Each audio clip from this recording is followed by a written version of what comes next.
People killing, people dying, children hurting, I hear them crying. Could you practice what you preach? Would you turn the other cheek? Is that Keep fine? on going, yeah. Oh. I thought you were I'll going to do restart. yours. I thought Okay, you were okay. do yours. People killing, people dying, children hurting, I hear them crying. Could you practice what you preach? Would you turn the other cheek? Father, Father, Father, help us and some guidance from above. 'Cause people got me questioning, where is the love?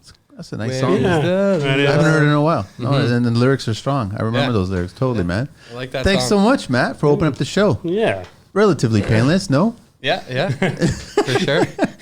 That's actually not bad for being put on the spot right there. Well, that happens a lot being put on the spot, even though people are like, I watch the show all the time. And I'm like, well, you missed the part where everyone sings at the beginning for the most part. Yeah.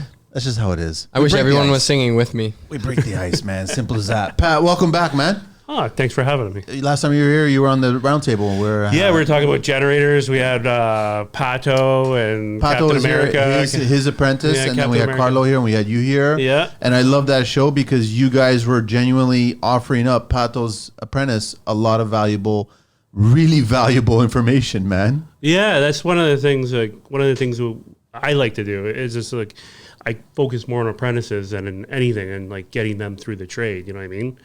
Because like when I went through the trade, it wasn't there for you. No, like Instagram wasn't there. Facebook was just starting up, and when I went through the trade, it was like I remember asking one of my journeymen a question, and he's like, "Go to school and learn." That was the reply. That was the reply, man. Literally, go to school and learn. That's exactly what he said. Isn't the job site school?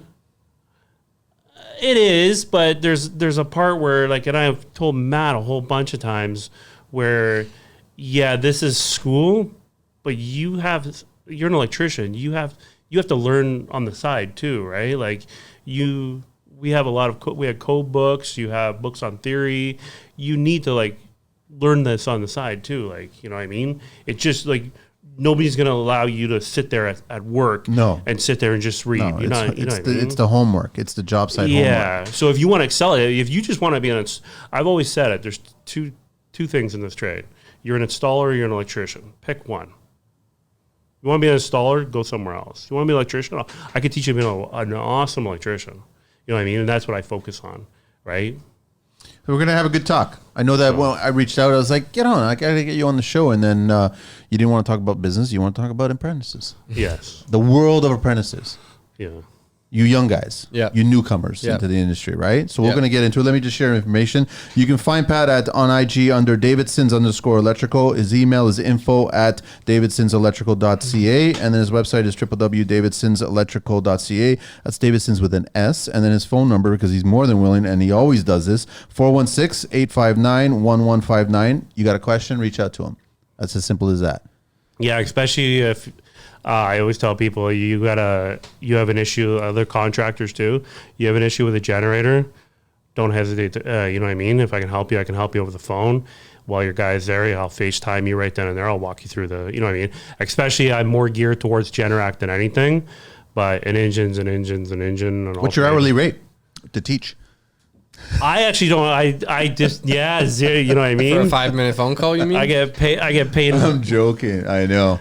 But that's what we're supposed to be doing, man. We are. And you're going to do it No, one but he day, does Matt. help out a lot of people on the phone. And it's, you know, like your time is money and he's got a lot of knowledge. So one day I might slide over into teaching, but I don't know. I enjoy on the tools. I enjoy, you know what I mean? It keeps me young. It keeps me semi-young, you know what I mean? Like most of my coworkers have always been in the age gap of 20 to 25. You know what I mean? And then they go off and they do something else. Let me do a quick shout out here. Matt Constructions Inc. Matt Constructions Inc. I'm wearing his tee today. He's just always pouring self-leveling every single day. That's what he's always doing. He loves it. Yeah. He's foremost one of the experts out there that does it, which is great. So good guy. He was actually at a couple of recent shows, and then I didn't get a chance to bump into him. But introducing the new Aircool 26 RCA. The quietest, most powerful, and most durable generator with 109 amps max power on liquid propane. Equipped with the first-to-market low-oil shutoff switch, it's the quietest 26 kilowatt on the market with a 56 dB at exercise. The 89% larger ceramic fiberglass insulated muffler and acoustic foam insulated inlet duct deliver the best sound quality on the market at exercise. Its larger muffler reduces back pressure by 62%, eliminating restrictions in exhaust to optimize pressures for peak performance. Its CH1006 engine with 20% higher compression ratio and variable ignition timing optimized by fuel delivers the most power in its class. It's also equipped with advanced engine tuning with an air cleaner assembly relocated directly over the carburetor, which optimizes airflow to deliver enhanced performance. When it comes to reliability, nothing beats a Kohler home generator. Get the facts and find your generator at Effect Electric Limited on IG. Contractors, it's time to empower your business with Shelta Tech implementation. Shelta is offering a free meeting to tackle your biggest pain points head on.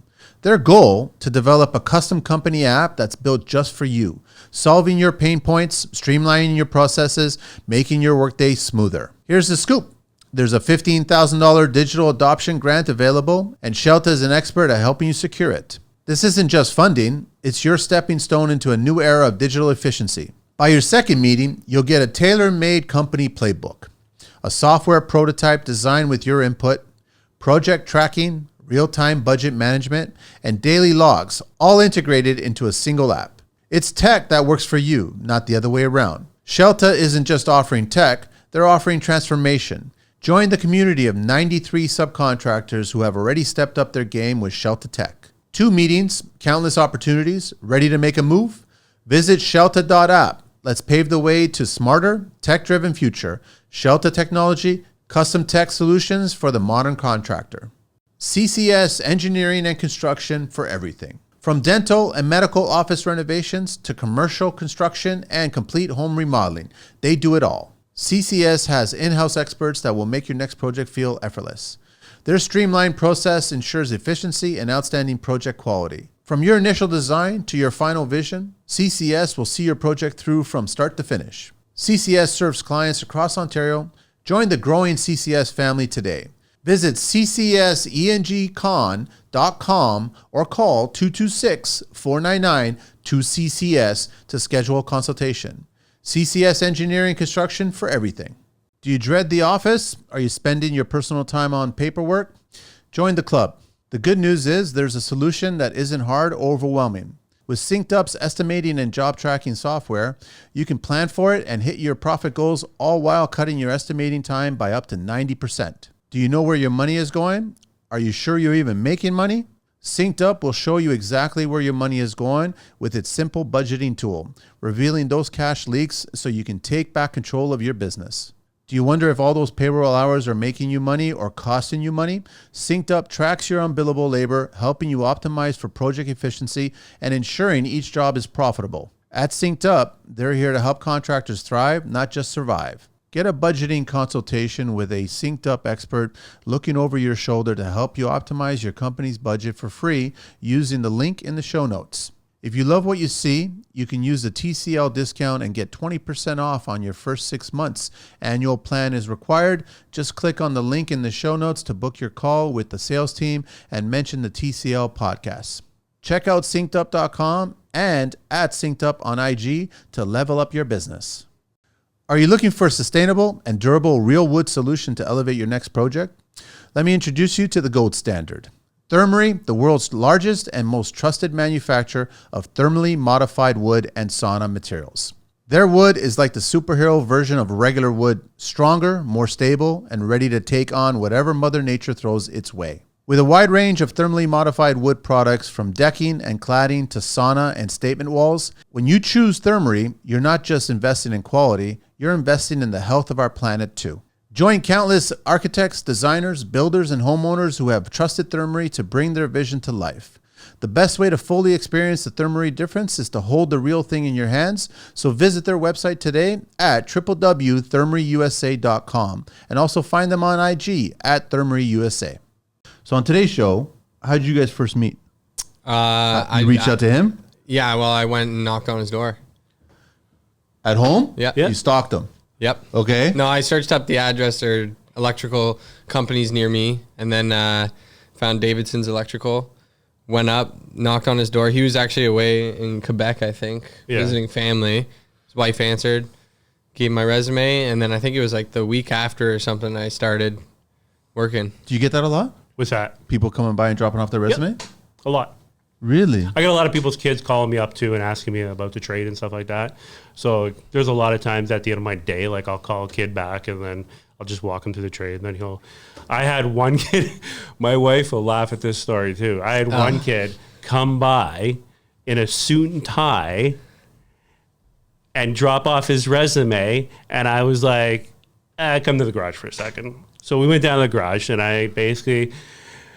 My wife thought I was she thought I went it too far because I'm like, dude, lose the suit, lose the shoe, you know what I mean? Tie your hair back, get some Carhartts, dress for the job you want. Yeah. Right? I kind of walk him through it just the same way I walk through every kid. The kid came back the very next day just to see, like, because it's called a fit check. Yeah, a fit check. Just to see, to show me what he was wearing. And he came by my house and he goes, is this okay to go around? And I'm like, yeah, dude. I go, just relax, man. I'm like, just, you know what I mean? I go, but what your parents know, because his parents were into like the corporate world and they told him like, you gotta, dress to impress and stuff like that. I'm like, you're in fucking construction, man. Like, you don't dress like that. Like, I remember. But he left an impression.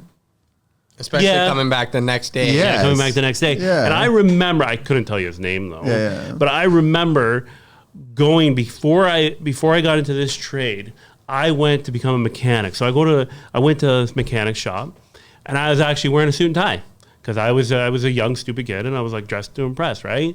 This guy looked me up and down 3 times. He's like, you don't want this job. And I'm like, no, I do. He goes, no, you don't. Based on your parents. Hand my resume back. He's like, just get out. And I left, and I was just thought about it afterwards. You know what I mean?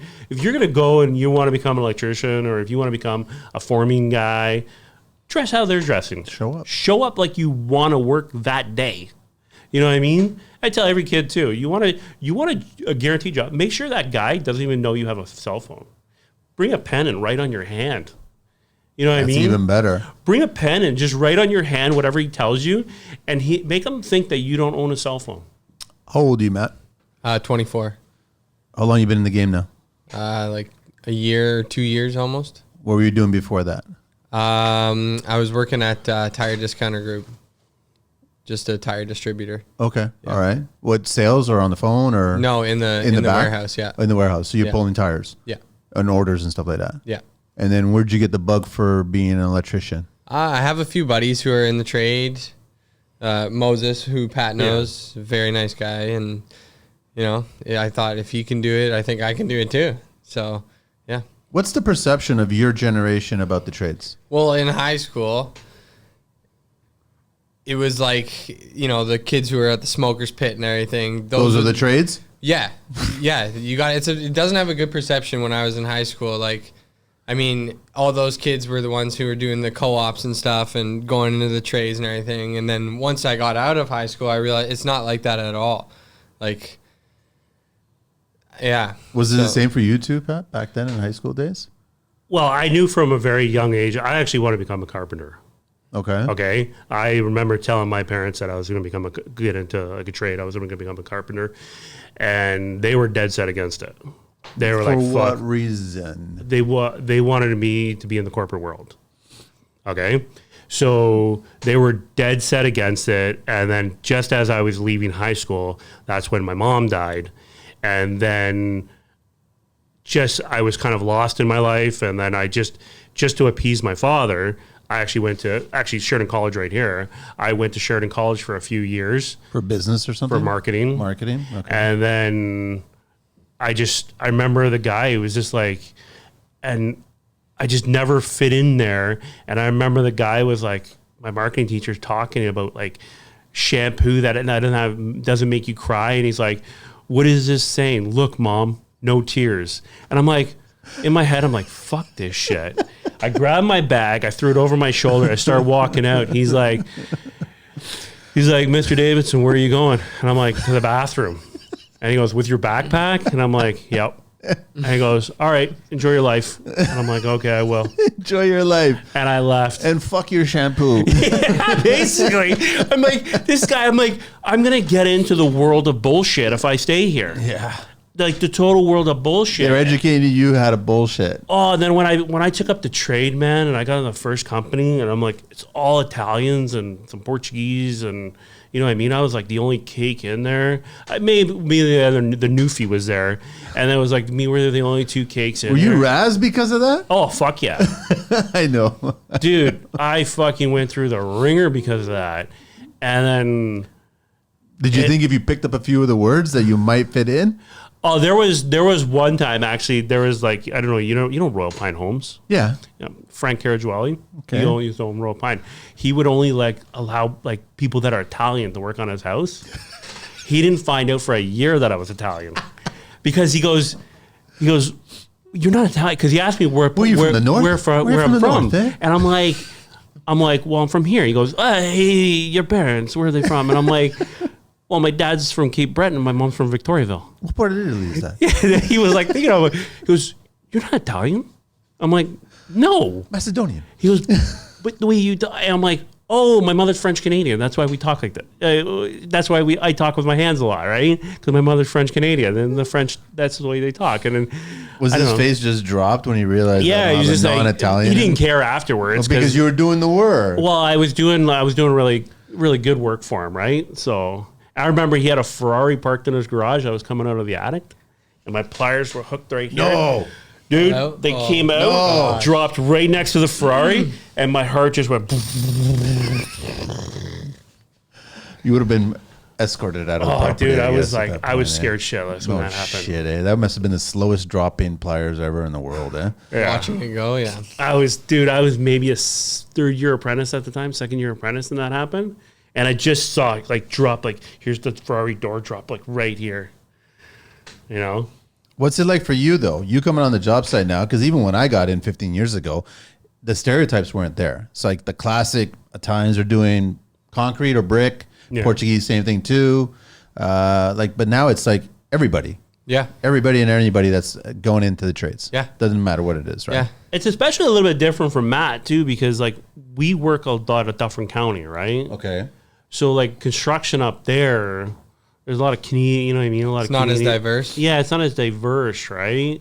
Whereas, like, I did my whole apprenticeship through... In the city. Yeah, through Woodbridge, you know what I mean? Like, going down to Woodbridge, you know what I mean? And that's what I thought construction was. Like... Is Woodbridge still like that? No, Woodbridge is changing I haven't too. been, I haven't been down to Woodbridge in a while. Woodbridge is changing, and I just keep on seeing more and more towers being built in Woodbridge. So it's just like they're bringing in more and more people. Yeah. It's probably the fastest growing city in Canada now, or something. Really? I'm assuming. I'm just guessing. The last time I was there, it was like, I don't know, a year ago. And I was there briefly. So, but yeah, like I went through my whole apprenticeship. It was Vaughan Electric, O'Neill Electric. That's where I would go. You know what I mean? I'd go down to the shop every day, and then, you know what I mean? There was a few big guys. There was a few big guys for electrical contractors, like, you know, the one I worked for was Tron, and then there was like Pine Valley. There was TAM and what do you call it? Discovery. I think they became Galmar. World became Discovery, or Discovery became World. I can't remember which one it was. So what is it that you saw in Matt, or do you always see something interesting in everybody that approaches you? I actually didn't want to hire the kid. At first? Even Jill said it. She's like, yeah, the kid's going to come back. You're not going to like him. She goes... She's the vetting? Is that what it is? Yeah, she was just like, I don't think you're going to like him. And what was the reason? I'm just curious. Look at his earrings. He has earrings everywhere, right? So what? And I was just like, you know... You never had an earring in your youth? I did. I Definitely did. I had three, But then man. when I met him, Matt is actually, if you get to know Matt is actually the nicest person you'll ever meet in your life. What is the perception of a man wearing earrings today? I don't know. It's I think it's they're very cool, blingy. Wait, is it which one on that side? What, You they're got two both loops blingy. on that Yeah. side. Oh no, he had. What's on the other side? What's on the left Same, side? same. When I met so you him, got when double he loops. met me, he had like these big rocks there. Yeah. Yeah, he hit the big rocks. Like zirconian or what? Pink or something. Pink rocks. I don't know. Okay, all right. Yeah. I don't know.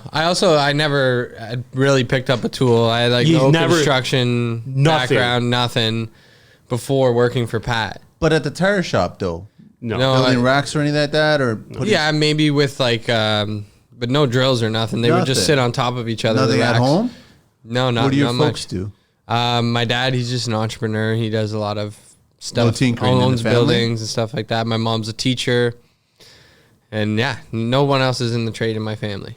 Matt's like, from when I met him, this dude is like 180. Like when I met him, no mechanical ability whatsoever. There's some days right now he'll hand me my ass on the trade. Not when- often, but When yeah, we're maybe. going, like he'll do some installs that may trump me. You're doing homework on the end. Is that why you're picking up stuff, or you just? Just working and just the compound effect, every day showing up and putting in the work. And then, Do you hate it? no. None Do of I hate it. work? No. The trade, electrical. No. Do you hate the stereotype of electricians? Or you never heard where it? you don't sweep broom, you don't that sweep up bullshit. stuff? Yeah. We clean up everywhere. Yeah, I don't see that stereotype. I mean, I don't think it's maybe for some companies they don't do that, but I mean, with Pat, it's been, you always clean up after yourself. You always do the shit that people don't think you're gonna do. So how long you been working together? Almost 2 years now, maybe. Yeah. And you can only really bring on one, right? Yeah. And getting back to like when I first met him, the reason why is because, like I said, he is the nicest guy you'll ever meet in your life. And right off the bat, he's very polite, this and that. And I'm like, and I wasn't even looking for an apprentice at the time. And I was like, you know what? I don't know why. I was just like, yeah, he deserves a shot. And then the first week, I thought I was going to let him go because of his mechanical ability. He had no But natural. you can teach that. Well, that's what I was getting at. I was like the first week, I'm like, I don't think, and I was telling my wife, I'm like, I don't think this is going to work out, whatever. And then it was just like, I think it was the attic thing. The first time I sent him in the attic, right? What happened in the attic? Yeah, He came right back down. He's like, yeah, I can't get through it, blah, blah, blah. I don't know what happened. I poked my head up in there and it felt to me like it was a really tight attic. And I was like, yeah, like I can't do this. Like, Pat, I'm so sorry, but Hindsight, can't you go in realize that there. all addicts are like that, right? yeah. Okay. But for me, it was like riding a bike. You know what I mean? Like, I knew the next time he asked me to get in the attic, there was no hesitation. I got up in there, and now it's like whatever. Now I'll go in anywhere, and Dude, I'll he's do got it, in but- attics where I couldn't even fathom that he got. He's like, oh, you know what I mean? He's like a little mouse up there now where he can, and he goes through an attic. And that's why I say, like, some days he shows me up because he'll get through somewhere where I'm like, Matt, maybe we'll just have to cut a hole. And he's like, oh, I'll just get up there for a second. And he'll get it to the spot that I'm like, how'd you even get there? You know what I mean? So it went from like, he was one, it's just like, like, don't judge a book by its cover. Yep. And he's like that every day. He's like, it's just like every day is like, he'll get better and better, right? So it's kind of like, I'm glad that there was a couple guys that came through here that I was like hesitant to hire. Those were always the guys, to be honest with you, and I should probably learn my lesson. Those were always the guys that I was just like, when you see them after a while, it's like, I'm glad that I just kind of didn't listen to myself. You know what I mean? I think it's hard now too for like young kids to like get someone to take a chance on them. What's the fear coming from your generation? I don't think it's a fee. I think it's with the older people who own the companies. They don't want to take a risk on training someone or, taking a hunch on What's someone. the risk? You're going to lose money or you're going to lose time? Which is worse? Time. I've always tried to give somebody the benefit of the doubt. Like, unless like a lot of people when they come up, like I've always worked out of I've never had a shop. I've always worked out of my house, right? So usually people are coming to my house and I have my shop is my garage. So I have a desk in my garage and stuff like that. And I just basically give them a little bit of a test, right? You know what I mean? I have a couple tools on the desk. Usually I'm just like, grab that for a second. I want to see how they grab a tool, right? Or, you know what I mean? If they tell me they got some electrical experience, I usually have a meter sitting on the desk. And I'm like, read it. there's a plug right there. Yeah. Show me where you'd measure voltage from. Show me what you do with this, right? But like, as long as they're not like a fall down fuck, they get a shot. You know what I mean? Like They should. even like we have ratio, right? Like we have 1-to-1 ratio.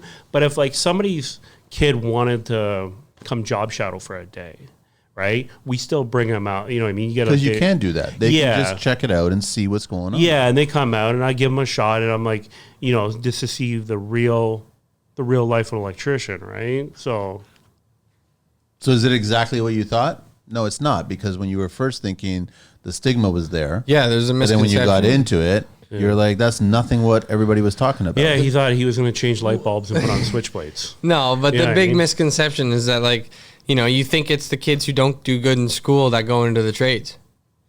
But that's not really the case. Like, was the case over here. Pat's What one of was the smartest guys I know in the electrical industry, and you know, There's a lot of thought process behind Yeah. electrical trade. it's not like you have to be smart to do it. So Yeah. yeah, So now you're teaching that to other friends of yours. yeah, I guess so. Are they considering it, or they're trying to find their Pat? Like in the last month, I've had like 2 people ask me if they should get into electrical, or like how and whatever they can get in. And, you know, I always recommend like dropping off a resume in person, doing that. And then Pat's always said that, like, if you can't get a job in the electrical industry right now, or with an electrical contractor, go to like Ideal Supply or CES or So- Gillivan or whatever, and get a job with them. Just get in the industry. Was your resume scented with cologne and had a photograph of you? no. I think I keep my resume to one. I'm seeing some of one that shit, page, Pat. I think. Really? I'm seeing some of that shit on for other industries, and I'm like, this actually fucking works. I don't I understand. don't this. read. So to be honest with you, and I've told kids this before, I don't read resumes. I will never. That's read. what I'm trying to get at. So, what was your resume at that time? It was a tire service. But Yeah. what else was there? Just ambitions, I guess, interests, hobbies. Things I'd worked at like restaurants and stuff my whole life. so customer service ability. Yeah. Yeah. And I kind of like through my dad, like I've been able to like, I put on my resume, I don't know, he didn't read it obviously, but I had like, I think more of like a business mindset than like a employee mindset, you know, like everything you do is for the company. It's not for yourself. Like I'm not there getting paid per the hour or whatever. I'm there with the mindset that we have the job to do together and this is our job. What's the majority of your generation thinking? That I need to get this job because I heard that if I'm an electrician, I finally get licensed, I'll make a lot of money? Or is it the mindset of like, I can learn a lot of shit that's going to benefit me in my life? I think it's the money. That's the majority, huh? I agree think with so. you. I totally agree with you. I don't think I think it's more about the money than anything else. But like, for me, it's not about the money at all. I don't work for the money. And because I think that obviously the learning that I will get is more than the money that I'll ever need, you know? That'll go further in life. The knowledge will go further in life than the money that I will See, make. all of A this. lot of people are going to hear this podcast right now, right? And they're going to basically be like, "That guy's full of shit." Of course, it's about the They're money. gonna say that. Everybody's going to say I that. know. I can tell you 100% because of how I know Matt. 110%, he's absolutely telling the truth. Mm-hmm. When he comes to work, the last thing on his mind is money. So one of the things too is we've always paid every Monday. Right? I remember So we've you saying that, we've I always know. taken care of that off the top. You don't have to worry about ever getting paid here. You will get paid Monday. You work the week, you come in on Monday, your check's hanging up there. So don't worry about the money here. That's already taken care of. And whatever you're supposed to be getting at this term, we pay a bit more. You know what I mean? Because that I don't want that in your mind ever when you're working here is, am I going to get paid? Blah, blah, blah. Let me worry about that. I don't even worry about that. Actually, my wife worries about that. Like when it comes down to the money side of it, she goes after that. When you're here on the trade, you look after the customer. That's it. You show up, you do the job, and when we leave, you clean up and you make it look like the job just got done without us even being there. You know what I mean? That's all I want from you. Right? What's the attitude of a tradesperson that's just getting into the industry, being paid on a Friday instead of being paid on a Monday? What changes in that attitude? I think when you're paid, like when you have to wait that whole week for your pay, with some people, Resentment. Like, yeah. So I want totally to clear that shit up right away. Yeah. And basically, like, I'll be honest with you. So when we first started, if we go away on vacation, we make sure if we went away on vacation, we make sure Matt's paid before we go away.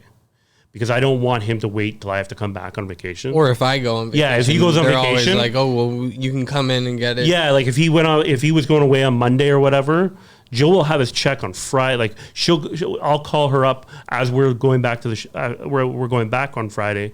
I'll be like, this is the hours or whatever. She'll do his check right then and there, so he has it for his vacation. You know what I mean? We don't want you to ever have to, you know what I mean? You want to spend energy on figuring out what the scope of work is involved for that week. We don't like to we don't like to worry about our money either. So it's like, if you don't want to worry about your money, why would you make somebody else do that? It's a carrot bullshit. You know what I mean? Like, yeah, it's like you're just dangling this stuff. Yeah, and don't get me wrong, I love money. Everybody loves money. Yeah. Of course. But when it consumes you and that's the only reason why you're doing something, you're missing other opportunities. You're missing the whole picture of it, the whole big picture. So you gotta why didn't you? I guess you never went the apprentice or the I guess now there's all these schools out or these so-called schools out.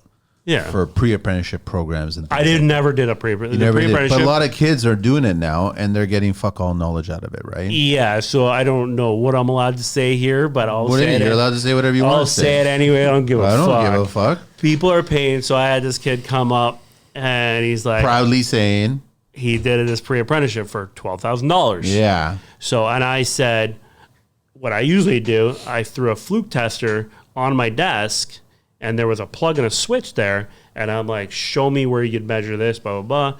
And he shows me and I'm like, good. I'm like, hey, now show me where you do resistance. And he's like, they didn't get that far. I'm like, what do you mean they didn't get that far? I go, part of the meter. this is the first thing you should have been learned about. Like, you should learn about a meter the very first day, because this is what's going to tell you what you're looking at. Save your life. We're working in an industry where the energy you're working with is invisible. This is what shows you. It actually shows you the electricity. You know what I mean? This is what the very first thing and I'm like, they didn't show you? They gave you this, but they didn't show you it? Like, nope. And I'm like, they spend all this money, and I'm like, you'd be better off you could have saved yourself $2,000, give me $10,000, come work with me for 6 months. I'll show you everything you need to know. You even asked Matt, I have a whiteboard in my truck on my door, mounted to my door. And once in a while, I'm like, if it's something he's doing the very first time, I don't just want him knowing to do that. I want him to know why he did it. So I take him to the truck and I draw it out and I'm like, any questions? Like a three-way switch or something. Yeah, like a three-way switch. I draw it out. I explain how it works. And then I ask him to explain it back to me, because I don't want you to know why you're hooking something up because, I'm hooking this red wire up because Pat told me to hook it up here. Why are you hooking it up? That's the real value. Yes. I want you to know why you're doing it, so that if I'm not around, you can rationalize it in your head of why you're doing it. Have that inner voice in your head of like, and I've told him before, have that inner voice in your head of like, okay, I need a neutral here, so I'm going to connect this wire to this. I need this here. I need you to have that own inner voice, so that when you're doing it, you're not like, ba-doop, ba-doop, ba-doop, ba-doop, ba-doop, ba-doop. Oh. It's true. And that's what I think every employer wants for anybody in any trade. Like, if you were setting tiles, you should explain to the guy why you're using certain thin set for certain reasons. Why are you laying it out here? Yeah, why are you laying it out there? Why are you doing like this? Why are you doing like this? What's You know the what I mean? purpose, everything. Like, why you're doing it. Don't just tell a guy to do it. So are you getting a lot of these kids showing up with the resume and this pre-apprenticeship kind of so-called diploma? Yeah, I'm gonna be honest. So I don't think I've never hired anybody with that. I've never once hired somebody. And I mean, all the kids that are listening and you guys think that has value, just don't be offended if that employer takes it and uses it for rolling papers. Yeah. Right? That's so got one no of value. the I did a talk at a school, my daughter's high school, for her entrepreneurship class, I think last year or something like that. How did that go?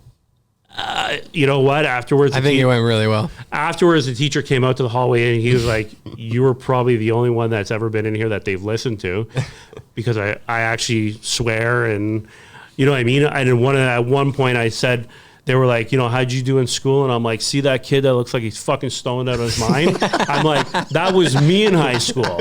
I'm that kid. But I said You to were him, being honest. and I said to him, Yeah, but he's being real. Yeah, and I said to him, don't discourage from the fact that you feel like when you're in high school, don't be discouraged the fact that like you don't know where Moscow is in your geography test. Don't be discouraged, because I was the kid that celebrated 53. Seriously, we were going to the Olive Garden because of that. You know what I mean? If I got 53, my dad was like, yes, he made it. You know what I mean? When I got into electrical, I couldn't get below 90. If I tried, I was exempt from a code class because there was a code class. There was a code test I did, and the teacher was like, I've thrown this one test, question at the end of it. He goes, I've thrown this on for 8 years and nobody's ever got it. And the 1 year I was in, and then afterwards, I never said nothing to nobody, handed in a test, and then somebody said, did anybody get it? And the teacher begrudgingly went, yep, and pointed over at me. And as I was walking out, he goes, how'd you find that anyways? And I'm like, to be honest with you, my code book's in the shitter. I've always, like my whole apprenticeship, I had my code book sitting right by my shitter. Yeah. So whenever I was in there, I'd be reading stuff, and I just remembered when he said, what's the purpose of a ground counterpoise? I'm like, airports. So I went right to the airports section, and I'm like, there it is. Wrote it down on the test, and then I told him, I'm like, you'll see me here tomorrow, though. Because he said we were exempt from the class. I'm like, you'll see me here tomorrow. You're not giving me shit. So where's Moscow? No, the point is that you found your path. Yeah. As simple as that. And I agree with you about the education system. And right? I think, in honesty, I think we should, I'm really I don't really know how to say in it, but I think the government should step in and basically be like, we're educating a lot of kids that are wasting their time. Like, we're wasting their time. We're wasting our tax dollars. We're wasting a lot of stuff on education that they're never going to use. Yeah. We should have a program that, like, education that you could actually surf and find when you do need it, if you ever do need it one day, right? you know what I mean? It'd be better off if some kid came up with you to build walls, or, you know what I mean, or do this, or like, so if those kids were given the opportunity to come out with real people and learn. And at one point in our history, that's the way it was. If your dad was a blacksmith, guess what you're doing? Saturday, old enough, tall enough, strong enough, you came. And that's what you were doing. And that's what you did. It wasn't considered child labor at that time. You know? It was pre-apprentice. I think a lot of kids who go to the pre-apprenticeship school think they're going to come out with a guaranteed job, too. Well, going back to the marketing. Yeah. They're marketing I've been that seeing way. ads on my Instagram saying, get your electrical degree online. That's impossible. It's been showing up on my Instagram. I I kid you not. did it in a weekend at Home Depot. I kid you not. Now, I think when you click the link, it's different than what they're telling you at first sight to bring you onto it. Yeah, they're catfishing you, man. Yeah. It's like they're just tagging you in there. Yeah. That's not really smart. Yeah. You don't want these kids. Yeah. You rather have somebody like yourself telling them the truth so they can listen. Simple as that. The best thing that ever happened to me, I remember talking to you about this before we started the show, was the trouble you go through in life. You know what I mean? Like where you have to start at the bottom. Yeah. And every time you go through something, you're gonna grow. I would never trade that. My experiences through this trade, you can offer me anything. If you said to me at the beginning of the trade, I probably would have took you up on it. Okay, I'll give you a company, and you'll have 50 guys under you, and all you have to do is, and I probably would have been like, oh yeah, I'm gonna pay like millions a year and just have these guys work for me. But now, knowing what I know now, if you offered me that, I'd be like, no, man, I'd take all those experiences that I have. You know what I mean? That's what's made me stronger. That's in my exactly life. what's made you, and it's also prepared you, right? Mm-hmm. Like you were mentioning, yeah, that post just hit a nerve with a lot of people, man. Yeah. Young and old, experienced, not experienced, people getting in. And what that creates, and this is where I think a lot of kids, I can't call them kids, but I think a lot of the youth, New guys. yeah, the new guys lack is one thing that I guess when you won't have your own kids, when you have life experience, you get empathy for people. Yeah. a lot of people when they're young, they don't have empathy because they haven't been through life experience. You know, they haven't had kids yet. They haven't had mortgage payments. They haven't had, you know, two struggles. They haven't struggled in life, and that empathy is not there for when you're now, like when you're older and you're going to work for somebody. Let's just say I was coming to work for your house, right? I'm going to assume that you worked just as hard for your money as I did. You know what I mean? So that respect is there. That respect should be there. You know what I mean? And I'm just going to assume, like, because you made your money one of two ways. You worked really hard for it, or you sold crack. I don't know. I'm going to assume until I see you on the corner, I'm going to assume you worked really hard for it. And I'm going to work really hard for it. If you hire me, I'm going to work really hard for you because I'm going to respect your bank account. You know what I mean? Are you also, part of your teachings regarding getting him into the trade is also educating him about life in general and business tactics and just always considering these kinds of avenues? Like, don't be looking at $100,000 Ford Raptor as your first vehicle mentality. You know what I'm saying? Yeah. Like one of the things, like, we are working together. We work together every single day. I think I spend more time with him than I spend with anybody else. Yeah. And anybody that like works a trade and you have a partner going, you know what I mean? You have an apprentice or whatever. Yeah. It becomes like a marriage, right? Yeah. So there's always those conversations we have in the truck about like life in general, like, you know, about. Plus, you got an opportunity with a wealth of knowledge just outside of electrical too. Yeah. Yeah. You can ask him where Moscow is. Yeah, like that, right? I'd love to know. You know what? We're gonna be in the truck. He's like, "Where's Moscow?" But no, that's what I mean, and you see it as a total plus. It's not only that you're learning the trade, but you're also learning other things as well, right? Yeah, of course. I mean, that's like, I mean, I think we can both learn stuff from each other. Totally. Even though I'm young and everything, like, you know, we always have talks about life and, you know, about how your attitude should be and the way to progress, and yeah, we just bounce it off of each other. And Yeah. What's with your generation being so tethered to the devices? I think it's just growing up with it. You guys are the first, like, we're the last that transitioned, Yeah. but you guys are the first that it's fully. Yeah. I mean, I don't know. I don't think I have too much of a connection. Like, my phone's dead right now. It's not even on. But you're not devastated. You're not sweating. You're not like jonesing, chomping at the, you know. Yeah. I mean, maybe Pat thinks I do sometimes, but First guy that I've ever had working here that asked to go use his phone. It's the weirdest shit, dude. He's like, "Hey, can I go make a phone call?" I'm like, you just go make the phone call. Like, you don't have to put up your hand. You know what I mean? Just go make the phone call. But that's not the norm. That's why you're. I know. That's why I'm like, right? that's why I would tell everybody, like, when Matt said earlier, he's not here for the money. There's little things that he does that he's here to learn this trade. He's here to. He knows that by all of, like, learning like 1,000 little details, that'll get him everything he wants in life. Mm-hmm. You know what I mean? So what are you planning now that you start learning? Obviously, you're going down the route. You're going to get your license, right? Eventually. Yep. That's basically the plan, right? Yeah. So how far out are you from getting your license now? What's the procedure here? 17 years. Yeah. No, I still have to do 2 more semesters of school. Okay. And then I think I have to wait like another year or something. No, you can write. You'll be able to write. If I write, and I did it for another guy. I wrote a letter saying he was competent. They cut 15. I think they cut 1,500 hours off. Okay. And you can write early. I did it for another guy.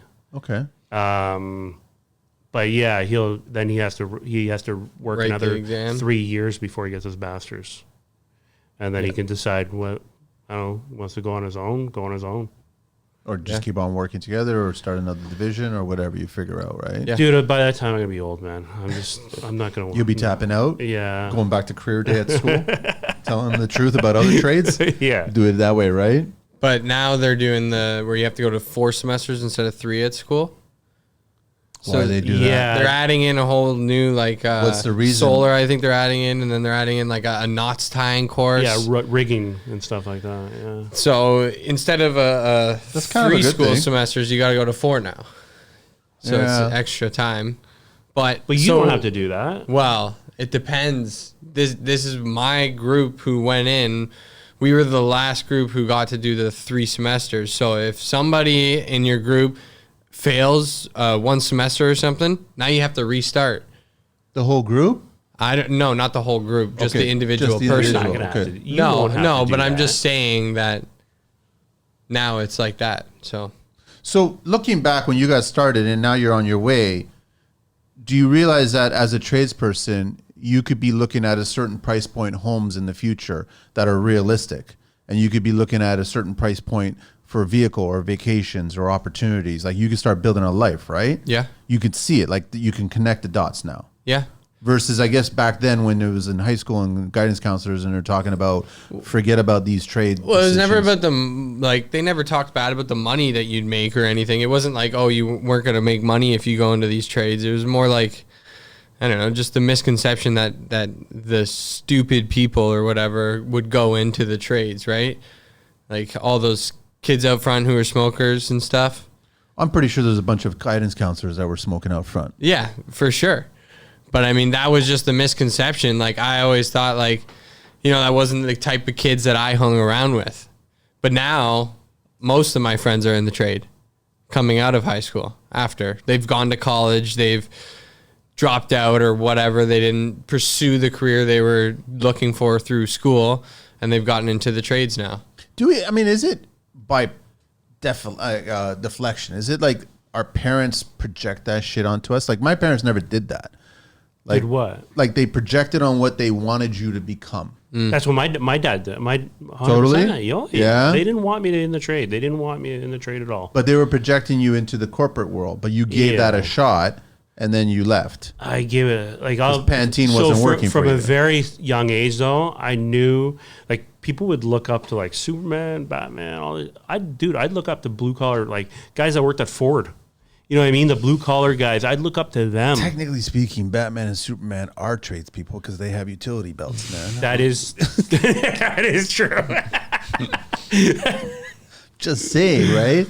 But it's no different. I've always said that even athletes, uniform, team, superheroes, tradespeople, it's all the same kind of type of person. You know what I mean? So, but I just always looked at the blue collar guys, and I always had an image of myself where I was a very scrawny kid. Like when I was younger, my arms were like that pencil right there. You know what I mean? And then it was just, I guess it was working with the Italians. It was like eat all the time. Manja. And then I tell everybody, I'm like, just working the trade. The fact that I never dropped the tools to build a company, that I always worked the tools, and I'm like, and I always there was times where I would go work by myself for a while, and I'd have to figure out how to hook up a metering cabinet by myself, or hook up a 600 volt switch by myself. You know what I mean? I'd have to figure all that out. So it's come to bull work. I remember my wife's got a video of me pulling a generator off a truck by myself. You know what I mean? And then that's not good, Pat. And then dragging it. One little tweak, and then you're doing everything, right? Yeah. So, but it just now I have a generator card now. So, but I look at that. I don't even know where I was going with this. Scrawny and yeah, I guess the perception of trades at the time. But when I was a kid, I wanted to be. I looked at guys that were stockier, and I'm like, I want to be big. I want to be a badass. And I was just through the trade. I was one day, one day I stopped. I never had tats below my arms and stuff like below my sleeve. I didn't have a beard or nothing like that. I had it knocked down a bit, like a knockdown. And then one day I was like, fuck it, I don't care. I grew up my beard. I got tats. I'm like, and I realized at one point, I'm like, okay, I'm that guy now. You know what I mean? I guess the difference between big thugs, mafia thugs, and tradespeople is just the difference in tool belt, I guess. Probably. And how we make I know exactly what you're saying. Totally how kind of man's man, kind of burly, kind of tough guy kind of thing. That's the image of a tradesperson, but that's not what the image of a tradesperson is today. It's not. No. I don't think that's the case of it anymore, right? No. I'll give you an example. The movie Money Pit. You remember that? Tom Hanks? Tom Hanks, yeah. Yeah, when all the tradespeople showed up, it was all muscle-bound meatheads that were all rolling in there, right? That's what it was. And then the scrawnier guys were the jokesters. Yeah. Right? But that's the perception, and that's back in the 80s. But today, that's not the case, man. Anybody could be a tradesperson today. Yeah, like today, like they're because of I think because of social media, people are trying to make it. I don't know. They're always trying to put the new tool, put this make it glamorous, make it glamorous, and make it like put new outfits. Like, oh, I wear this to work. I have this tool belt. You know what I mean? How important is that to you? What, new tools and all that crap? I mean, I showed up on my first day with like this rinky-dink Toys R Us tools, and then he's like, "Yeah, throw those away. You don't need them." Yeah. And then, but I mean, like. Matt doesn't fall for all the shit that's going on. Like when, Milwaukee has this big influencer thing or whatever, he doesn't fall for any of that shit. Like he gets what he needs and that's about it. You know what I mean? He gets what he needs. He's very, I think it's probably because of the family he's from and the way his dad is. He's very conservative when it comes to like oh, I don't need that just because so-and-so was on Instagram. Yeah. You know what I mean? Oh, they have the new Martinez hammer. I'm going to go. I'm more like that than he is. You know what I mean? But also he can afford to do that now. So right? A lot of people my age probably have they don't have a saving problem. They have a spending problem. But it's keeping up with the cool kids, right? Yeah, keeping up with the Joneses. Yeah, that kind of bullshit. Yeah, I know. But is that marketing actually help? Like, is that marketing working, I say? For people my age? If they present it, for your generation coming into the industry, and they're presenting all these cool new ideas, tools, or whatever it is, are you drinking the Kool-Aid and go, yeah, I totally need that because it'll make me a better electrician? Me, no. But the majority, I'm sure the majority of people, yeah. I see it too. I totally see it. They're buying into that shit, but it doesn't. And then a month or whatever, a year later, they're not using that tool anymore. But it was marketed correctly. Yep. Like I have a big, and my wife will attest to this. Like I have a big problem when it's just like I can't go into Mississauga Hardware. You gotta buy I ain't walking out of there unless I spend at the very. There's a minimum where I have to spend, or if I don't feel right about myself. You know what I mean? It's just like you're looking at the guys behind the counter and they're like, spend more. And I'm like, yeah, I will. You're seeing a neon sign over his head. Spend more. Spend more. So, but I say that and I'm like, I have this tool collection. I have a big tool. I have probably 3 tool collections. You know what I mean? But I'm going to be honest with you, man. You give me a multi and a freaking pair of needle nose, I'm good. You'll figure out everything. Carry a knife right here and I'm like, so what's so neat about all the other stuff? I don't know. Why do you just need it? I don't know. You just want it? There's some guys who keep the stuff in the boxes still, and it's got dust on the box. So a couple of years ago, I was going down to meet my brother at a Jays game, okay? Because he just flew into town, so he's like, maybe we'll go to a Jays game. As I was going down there, don't I stop into Atlas Tools to buy a Martinez hammer. And I call my wife up, and she's like, do you need a $400 hammer? I'm like, no, it was $500. Nobody needs a $400. Nobody needs a $400. Like, why do as an electrician need a $400? Nobody needs it. I just wanted it. You know what I mean? Like, I don't know why I wanted it. It's just. Are you still using that same hammer? I still have it, yeah. You still have it, huh? What about your tool belt? How old's that? My tool belt? Yeah. Your pouch. Is it not that old or? No. I switched up. Like, I went from. I remember when I was an apprentice, I had a tool belt. I weighed it up as 21 pounds. And then, I weighed myself one day. And then now it's like I'm very minimalistic. I haven't worn a tool belt the whole time I've been working with Pat. What are you wearing? Pouches? I just have a Joey pouch. Yeah, he has a Joey, or the holsters. Mississauga Hardware, they sell this Joey pouch thing. And it's just I don't even know who makes it. Holstry makes it. Yeah. Okay. They're really cool. And then, I don't know, they have 2 versions. They have a bigger one and a smaller one. I told him, I've always encouraged him not to wear a tool, because I'm turning 45 this year, and I was like, I went through the whole tool belt where they kind of my employers kind of made it mandatory that you had to wear it. They never said it. They wanted you to carry everything. They never said it, but it was kind of if you didn't wear a tool belt, you weren't coming back to work. Most of the time, I'm only using 3 tools when I'm working on something. So why do you need a whole belt? Yeah. Yeah. Well, I guess for barrettes or whatever, all kinds of little things. Yeah, but I got pockets, you know what I mean? And the Joey pouch, if you have 2 of them, you can fill one up with Moretz and Staples Just or get whatever. workwear with pouches, the holsters on them. Like I told him, I'm like, just try to stay away from the whole tool belt thing. I wear it sometimes when I'm roughing in. We're roughing in something, but other than that, no, I don't. You know, and I just wear it because I want my hammer here, I want my measuring tape here, I want certain things on me when and usually if we do a rough-in for something, he's usually pulling wire. I'm not. I'm cutting in behind him and stuff like that. But yeah, I try to encourage a lot of people like stay away from the pouch thing because man, for years like hip problems, you'll get back problems.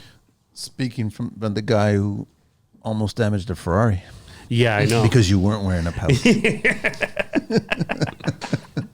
No, but I do agree with you. That's the number one reason why I would say stay away from the pouches because sometimes it just Or hurts the belts, me. you mean? Yeah, the whole thing. I Yeah. mean, occasionally I'll see them with the suspenders, and I'm like, Yeah, okay, yeah. that's a little saving grace there. But it's the framers. When I see the framers with like 15 pouches coming straight out, it's like you're not building stairs here. Yeah. Like you're carrying certain material that you might not necessarily always need. Yep. And that's actually taking a toll on the lower part of your back, which is really going to take a toll in your 40s, man. There's some gonna people. feel it. There's some people online that I see their tool belts, and I'm like, my back's hurting now just by looking at watching it. you. I know. So You know if you what I can mean? streamline how you work, be more efficient, it's great, wonderful. Yeah. Yeah. But you have to figure that out. Yeah. A lot of that comes with knowledge, right? Like Experience, yeah. experience, knowledge, and that's why we're talking. Like you can't start at the top, right?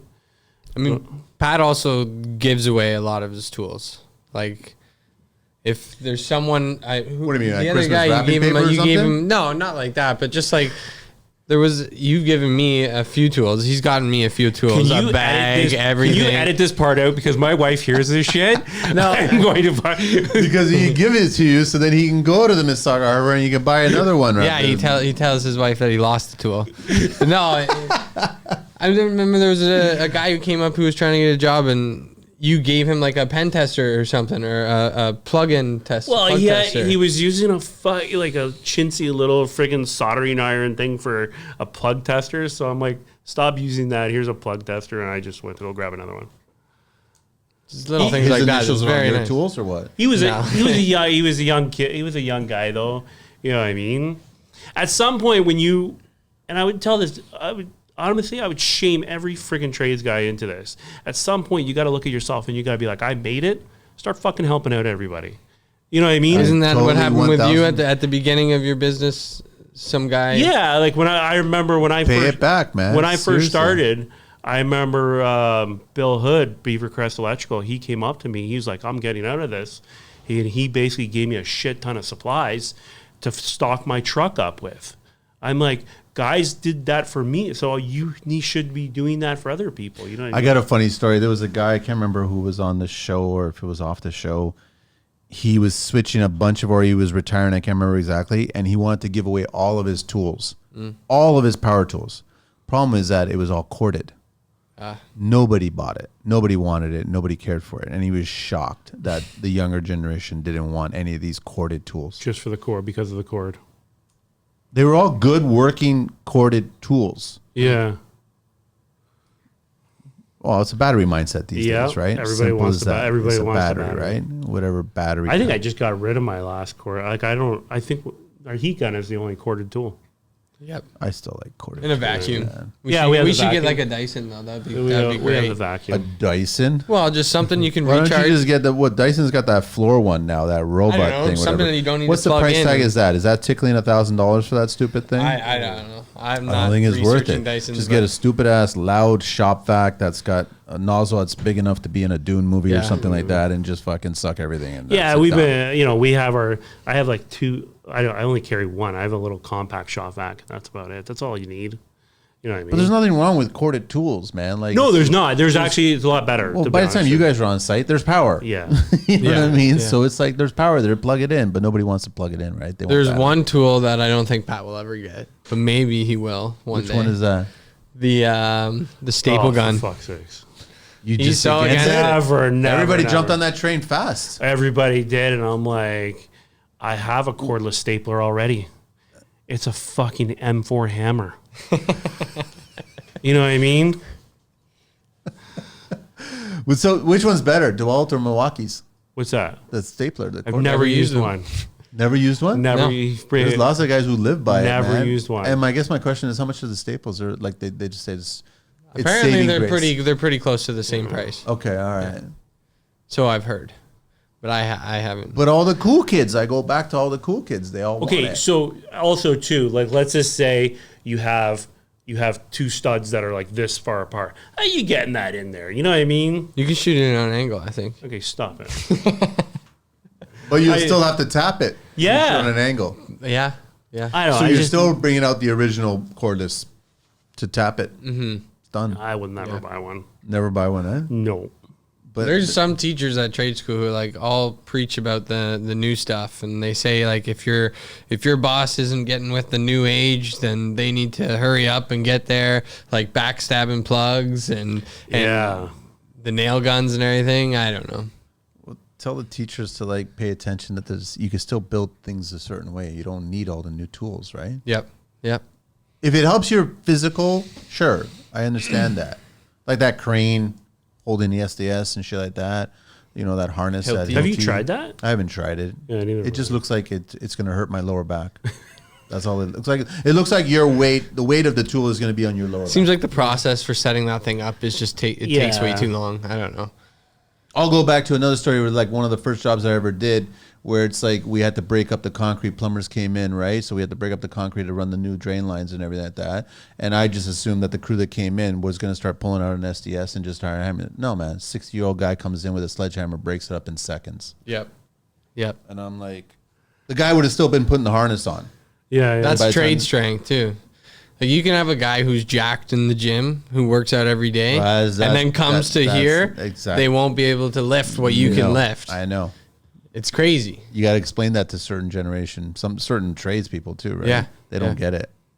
Just because you're pumping this much on a barbell and plate weight doesn't mean that you can handle this tool or this scope or whatever it is, right? It's different. It's different exercise, right? Yep. Yeah. But I always encourage, like, I wouldn't discourage people from going to the gym. I highly encourage. No, I think you should stay active, yeah. for the rest of your days, man. Also, if you are going to the, like I was telling Matt before, you go to the gym and try to like picture how you work. Like if you're pushing wire, try to actually do something at the gym that's like that. Good point. And then it'll become easier during your day. You know what I mean? So Good point. stuff that you actually physically do during your day, try to work that. You know what I mean? Like as an electrician, you're basically kneeling down at plugs all the time. Go do a lot of lunges. Also shoulders, like Yeah. you're always Overhead working up movements, here. I know. I core. always have to go like this. Okay. Yeah, And then keep on and your going. shoulders are just in pain. I know. Yeah. It makes a lot of sense. But yeah, You imagine if all the trades were going into the gym and you start seeing all and they're all working their key points. and you can look at them. You can look at them and be like, Oh, plumber. tiles. You could just build a house by using guys at the gym. You work in the trades, right? He goes, Yeah. How'd you know? The way you're doing those lunges, man. Forming? You doing forming? I love going to the gym after work and like just seeing everybody coming to the gym and like, I don't know, their gym clothes and I'm showing up in my work clothes, like with work boots on and everything. There's nothing wrong with that. Yeah. What's wrong with that? There's nothing wrong with that. Nothing wrong with it. You but prefer I going like to the it gym after the work day or before the work day? after. What time you get up in the morning? You don't realize you got to wake up early because of electrical. What time do you start your day? We start. People are going to hear this and be like, "You guys are pants." You can lie. No, we start. We start at 8:00. You're on site at 8 or you're... We're leaving the driveway at 8. Okay. Okay. So I would tell people, and a lot of people, when I talk to you, they're like, yeah, I'm up at 5 o'clock in the morning. I'm doing invoices and stuff like that. And I'm like, yeah, I'm fucking not. I get up at 7 and I make my breakfast and I sit there and I play Wordle and then I get my ass out to the driveway. What time are you wrapping the day up? What's that? What time are you wrapping the day up? Different every day. So this is Depends on scope. This is where people would When be the like, job's done. Yeah. you wake up at 7? I'm like, yes. But most nights I might still be at work at 9 o'clock at night, 10 o'clock at night. But usually I'll go home for a bit, and then if I get called out again and stuff like that on an emergency, you know, I've always tried never to, if I get called out, I've always tried to go do it myself though. I don't expect anybody else to come out with me. You know what I mean? But you don't want them to learn? No, it's not that. It's just I'm a firm believer right now. Like, I used to never be like this. I used to be like, yeah, work till you die, and stuff like that. But I'm like, now I'm just like, don't get into that mind. There is much more to life than working, especially after my 3 kids. I'm now in my life trying to make up for when they were growing up. I'm trying now to my hardest. Yeah, and then I'm also trying, like, even my own, like, take care of your health, because I'm trying, like, there's like an old Buddhist saying, like, you'll spend all your health trying to accumulate your wealth, and then you'll spend all your wealth trying to get back your health, right? That's what the phase I'm at right now. I'm trying to get back, you know what I mean, to where I was physically, because I spent all my time working, you know what I mean? I feel more normal when I'm at work. It's a sad thing to say, and I hope my kids don't hear that. I hope my wife doesn't hear that and think, like, you feel more normal. I just remember when my dad came home, it was shortly after my mom died. My dad came home and he was drinking and stuff like that. And then he starts spilling it out to me. And I hope my dad doesn't hear this. But he was telling me, I'm never going to post this show. No, but I don't think he would. He was telling me how he was an alcoholic. And I'm like, but you don't need alcohol. You don't drink to go to work. He goes, no, Pat, I drink to come home. And it hit me like a ton of bricks.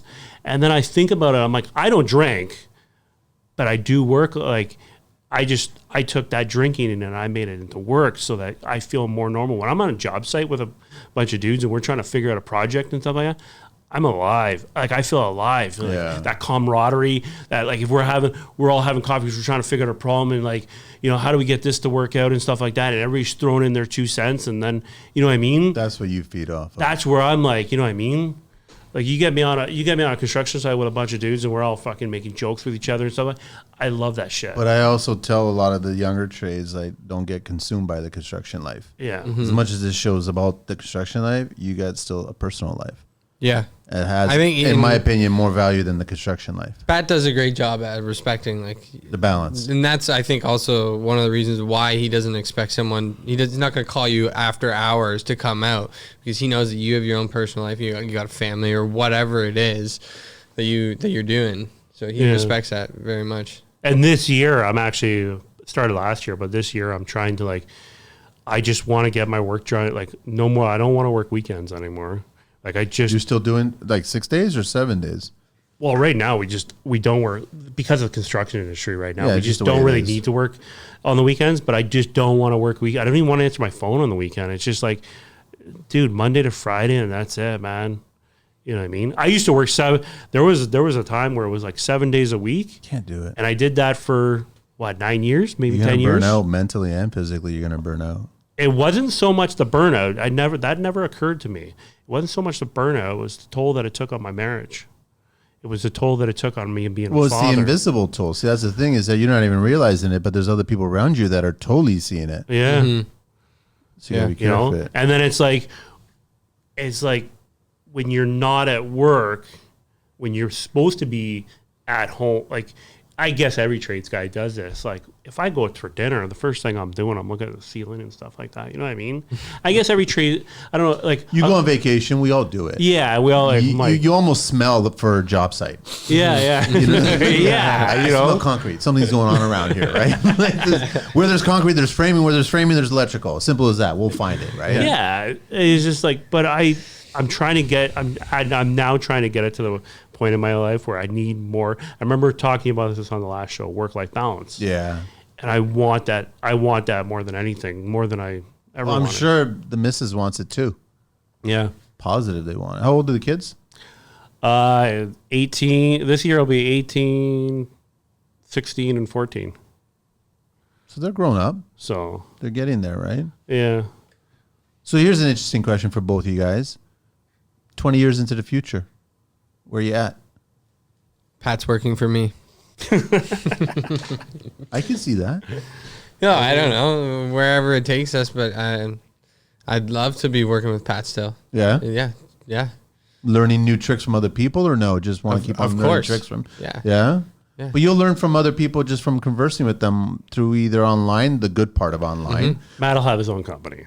Probably. He will. Probably, right? You can just tell. You can, if you worked with him every day, you can tell that he'll have his own company, and I'll help him get it. Whatever he needs, I'll help him. Where are get you it. going to be? Probably riding a horse somewhere. I don't know. Somewhere in America. Riding a horse? I've been on a horse once in my life. Yeah, I prefer motorcycles. I don't know. I just the past couple of years, I've been getting into like the horse world with my daughter and stuff like that. So She wants to. she rides competitively. So Wow. yeah. So we actually just sold one of our horses. We actually just sold, which now we're down to one. So That's the one thing that's like, it's consuming money because it's consuming. yeah. It eats and that's it. Yeah. Yeah, they're just they regurgitate money. You know what I mean? But yeah, it's just something I see myself in. If I've already talked to my wife, like later on down the line, I just want to, I don't know, get away. If I ever get away from electrical, I'd probably get into like horse hauling or something like that. I enjoy that. You know what I mean? And so one day we could hear, here comes Davidson's Electrical. It's by a nose. One day, maybe we'll see. That would be awesome. But it's just something that, she got into it. Then, most of our summers now are just consumed by horse shows. That's awesome. You know what I mean? So You the only electrician there? Probably. pretty much. So You saved a horse one time. what's that? What? You saved a horse. Yeah, we're at a horse show. Well, so we're at a horse show, and then there was one horse that started flipping. It was tied to the thing, and I always carry a knife on me. So I just walked up, and everybody was running away from it. I just walked up and cut it free, and you know what I mean. And It just tangled itself in something? well, she had her head up, and then one of the girls there, she was a vet, and she was like, "If you didn't cut that away, that horse would have broke its neck." So I'm like, whatever, you know what I mean. Wow. So, but yeah, it's just like one of the things I'm like, because of that work mentality, I'm always wanting to do something when I'm at the horse show. So I'm always like, you know what I mean? Everybody's got generators on their trailers. A lot of people got generators on their trailers. So this year I was thinking about making a sign up, like generator maintenance, like while I'm there, I could be doing something, right? Well, you could be watching your daughter, or you could be watching Well, the races. there's some downtime There's there, a lot you know of what I mean? downtime, yeah. So, because she's not showing the entire time, it's just like there's a lot of downtime. So I could be, making some money because the world's not cheap. You know what I mean? Doing this is not cheap. So if I can make up a couple extra bucks while I'm there, right? Makes a lot of sense. So Probably will happen. Let it happen. how'd Go there at How'd that this point. show get in talk about? I have no idea. We were talking about the future, 20 years Yeah. from now. You'll be working for him.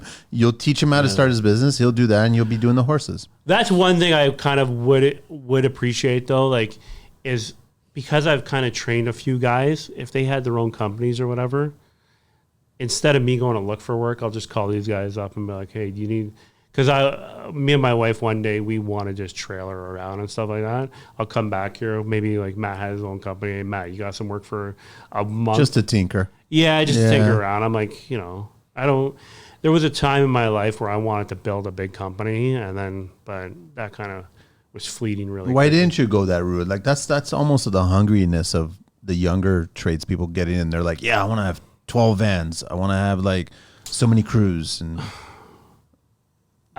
I could never let go of the fact that I love being on the tool. Like I love being the guy that fixes it. because if you did build that, you'd be in the office all the time, Yeah. just calling and talking to So people. at one point we had like, I think 5 or 6 guys.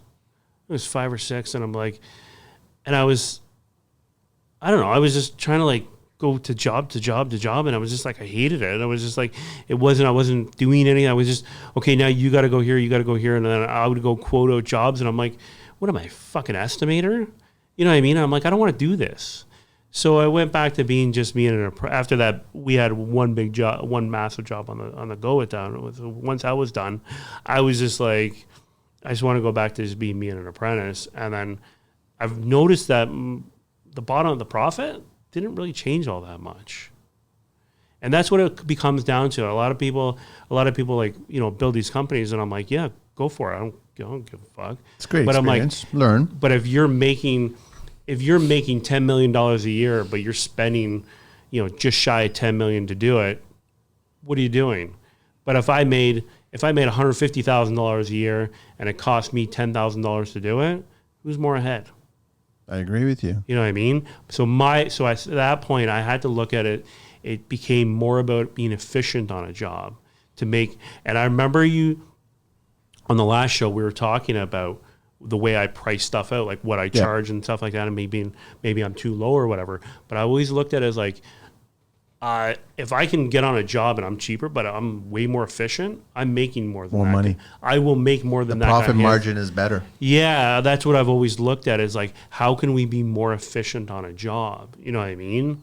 I just did a great show with Ryan Bukowski there, and he was talking about the labor force, and a lot of the conversation was about becoming more efficient with the scope of work that you have to achieve. So if there's a tool or a technique, something that you can figure out as a tradesperson or a business owner that will make you do something faster for the same amount of pay or whatever, then you're more profitable. Yeah. Simple as that. Yeah. Because now you can fit in 3 or 4 of those per day instead of doing 2. That's how you become more profitable. I agree with you. I think it's a pro for me too that Pat is just it's just me and him. Because now I get all the learning time with the master electrician or I know, but it's a little guy. selfishness because I know it's the one-on-one ratio, right? And plumbers have the same problem as well too. But do you not feel that you could also handle 2 or maybe even 3? Or is What do that you mean? like another 2? I would rather the ratio be 1 to 2. Okay. But I see problems with that in the end because people abuse anything. People abuse that. Yeah, so the laziness part of it. Yeah. Yeah. So, but I would like it so that when Matt gets into his 3rd year, that I could take on another first year, so he can actually help me with them too, right? Because the biggest problem that I face is when somebody's first starting. You can't leave him alone. No, when somebody's first starting, when they're first like couple months, it happens with Matt, happens with everybody. I can't let go of the fact that they don't know what I know sometimes. I don't. He forgets that he has 20 years experience. I got none. I'm on chapter 24 right now. He's on chapter 2, and I'm always like, why don't you know my part of the story yet? But I don't. So if I had another guy come in, he can show him stuff and basically be like, don't get discouraged. You know what I mean? Pass on an asshole. He's You can just binge watch. Get it all up and you know what I mean? Yeah. And I've always Makes sense. told him too, like if I'm coming down on you for something, it's because I don't want to fire you. You know what I mean? A lot of times too, if I don't really give a shit about it, I'll just freaking tell you not to come in. I just won't ask you to help me. But if I'm asking you to help me, if I'm coming down on you for something you did or whatever, and I'm getting mad about it, it's because I really give a shit that you work here. I want you to work here. I want you to work. I enjoy working with you, right? Yeah. So The majority of the time is spending with each other personality-wise. yes, Right? Like the work itself is a fraction compared to that. yes. You got to get along. That's one thing we're very fortunate that me and like our lifestyle is pretty much the same. We enjoy a lot of the same music. So the music is never, what we put on the radio is never an issue. And to be honest with you, after work, we have the same, like we play squash together. You know what I mean? So there's some days, pickleball, tennis, whatever. Like yesterday, we worked together all day, and then we went to go play squash together. You know what I mean? Like we played pickleball, tennis, and it's just like I don't know. Like I said, it's just I was very fortunate that way that I did. You know what I mean? I think that's important, like to jive with each other personally. It makes work easier. And it's just, I don't know, like there's always ups and downs, and you're not going to be perfect every day, but, No, but you get along, it's going to last. That's valuable. It's going to be really interesting. I remember Pat was saying, like, he told himself, I think after when he was working on his own, like, you were like, I'm not going to be friends with another, and the next employee, I'm not going to be friends with or something like that. But it's not like, I don't know, it's kind of hard to not be friends with someone when you're working, when you're with them every day. And like, if you're going to work and you don't like the guy that you're with, you don't want to go to work. Why? Yeah. It's that's as simple as that. Yeah. But it's going to be interesting when you bring on the next kid when it's ready for it, and you ask him like, "Do you play squash? No. Do you ping pong? No. Bowl? I hope he No. plays squash or whatever it is. What do you do?" But I would like to see them switch up that ratio and then allow us to, as one's progressing, allow one other one Staggered, yeah, totally. Yeah, I love 100%, that. That makes a lot of 100%. sense because now we can start getting more and more people in there, right? Yes. And you would get more retention because Yes. here's the thing too is and you can attest to this too. When you first got into the industry, you were probably you probably were talked to in a way that you wouldn't talk to a kid today. You know what I mean? Of course. Move your fucking ass, you fucking ass, like you fucking cocksucker. You know what I mean? Of course. But now, I've never sucked. Okay. what? But you're gonna have a kid come in now.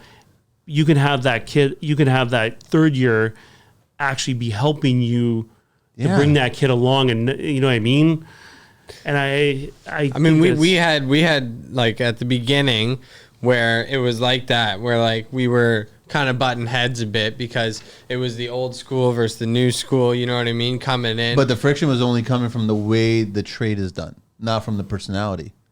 no, it was just in the way that it's. I don't know. So we had a conversation. I remember we talking about. Yeah. We had a conversation one time because it's the way I talk. So Matt knows that I will fuck around all day. I don't care. I'll joke around with you all day. But once it comes to the electrical, and I'm talking to you about electrical, Serious, yeah. I'm very serious about that. There's no room for jokes there. If I'm explaining to you the way I want something done, and the way I come across, sometimes I sound like an asshole and I sound like I'm really mean or whatever, but it's not that. It's just hierarchy of priorities with my life is protect. When I go to work, protection of your life is here. Mm-hmm. Protection of your property is here. Your budget's probably here, and how we feel about each other, I don't give a fuck. You know what I mean? But protection of your life is up here. Mm-hmm. So when I tell Matt, I want it done this way to this way to this way, you better do that. So if I come back and it's not done the way I want it done, and I'm not telling you the reason why I want it done like that is because I want to pull rank on you or swing my weight around. It's because I want that customer to get the 150% of our company, our attention to them. You know what I mean? Mm-hmm. And I want it to be a perfect job. So when I used to be like that, and then he wasn't getting, and he basically brought up to me. I was kind of getting discouraged. Yeah, he was getting discouraged, and he was he was going to leave, and I had a conversation with him. I'm like, and that's where I came up to him and said, if I come down on you, it's not because it's because I want you to get better. Yeah, it's not because I'm swinging my weight around, and I go, dude, you are getting better every day. You could see that, you know what I mean, but don't leave now because of how I'm acting. Mm-hmm. I go, if it's because of how I act and you leave, you're going to regret that. I go, if you want to leave and go somewhere better, sure. But don't leave just because I'm talking to you. And you guys had that conversation. Oh, we had that conversation. I brought it up, but I think you said you're the first guy in 20 years that has approached me like this. Intimidation, man. And it's most kids would either suck it up, not say anything and whatever, or they'd quit and walk away. Exactly. Which is easy to do. Anyone can just walk away. Yeah. But to bring up a conversation with your boss that's uncomfortable is something that a lot of kids won't do. It's hard. It's hard to do. I get nervous when I do it, but because you're looking at 20 plus, 30, 40 years of experience compared to you just getting out of the gate, right? Yeah, but those conversations are needed for people to be able to work well with each other and understand where they're coming from and how not everybody can be taught the same way. Do you guys think that? I mean, you're one of the rare ones, Pat, where it's you want to stay on the tools as you even get older because you enjoyed it. But the majority of us that are in the industry, as they get older, they want to get off the tools and just manage the business. But do you think that's at our core when we get started in the industry? Do you realize that, Matt, one day you are going to get off the tools, or you're going to be like Pat, where I think I'm more fine with doing that than Pat would be. But I don't know. It's some days and my wife would tell you this. I don't know some days if it's not getting off the tools or if it's the social aspect of it. I'm going to be honest with you. So if you had, I don't know, if you had Mikey here and another guy my age here. Our fifth day of talking. Dude, I can fucking sit here all day long and fucking drink coffee and talk shit all day long. You know what I mean? Yeah. And I could do that because that's the way I enjoy that. You know what I mean? So sometimes it's when I'm on a construction site, I don't know if it's because of the social aspect. I remember going to a job site before, and there was all these old Italian guys, right? And they honestly looked like they had 1 foot in the fucking grave. That's how old they were. And I remember somebody saying to me one time when I was young, they're like, yeah, they just come here because it's like fucking high school reunion for them. And that's what it's like. Like I'll see so-and-so on a job, and maybe I might see him like 5 months later, and I'll be like, hey, buddy, you know what I mean? Like, and we just got to shoot the shit. You continue the same conversation was then. Yeah, exactly. All over again. Exactly. I have guys that I worked high rise with that if I see them at a supplier right now, it's like when I talk to them, it was like I was just talking to them 5 minutes ago on the phone. You know? That's true. So I think I don't know if it's more of that or more of like, I don't know. I do like fixing shit too. Maybe you got to start like Davidson's therapy, how to let go of the tools, something like that. A YouTube channel or his something. dad actually bought me a book called Getting Off the Hamster Wheel. Oh, yeah, okay, yeah. Yeah, he bought me a book, and he's like, Pat, you gotta like. Did you read it? I started reading it. I think I read half of it, and then I'm like, I'll read the other half one day. It's just when you get off the wheel. Yeah. What are you learning then from the whole industry? What's one of the biggest lessons that you ever learned so far? It's 1,000 details. I don't know. Yeah. Everything you do, you know, if you don't take pride in your work, then you might as well not be there. Because everything we do, everybody like, phones even it if in. That's the stigma. That's the stereotype. What's the stereotype, sorry? Like everyone they don't give a shit. Yeah. They just do enough to just get paid. I mean, even if like I do something like, if my wire's not straight or something, I redo it, get it straight. You know, like every little thing is something for Pat that he pushes on me to make our company name or his company name the best it can be, you know?